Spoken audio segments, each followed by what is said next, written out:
I am the Tofu Golem. Please enjoy the video. You already have 2FA and a modern browser. Now start by choosing the right encryption path. If you use a Google Workspace account with s/MIME available, request the recipient's certificate and install your own. If not, pick a reputable end-to-end extension. Make sure you both agree on the same standard.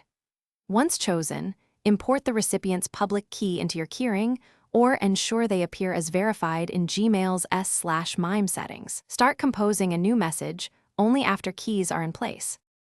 Now configure the tool and encrypt the content. For s/MIME, upload your certificate in Google Workspace security settings and enable s/MIME for users. Then Gmail will show a lock icon you can toggle per message. For extensions like PGP-based tools, open the extension, import keys, and use the Compose integration to encrypt the body and attachments. Make sure attachments are included in the encryption scope. Once done, verify the lock or extension confirmation. Finish by sending a brief test email and ask the recipient to confirm they can decrypt it. If they cannot, make sure you have the correct public key or certificate and that both devices' clocks and time zones are accurate.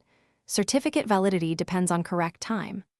Also verify trust chains and that the recipient's client supports your chosen method. As a tip, don't resend sensitive data unencrypted. Troubleshoot keys first, and only keep backups in an encrypted archive if needed. Thanks for watching.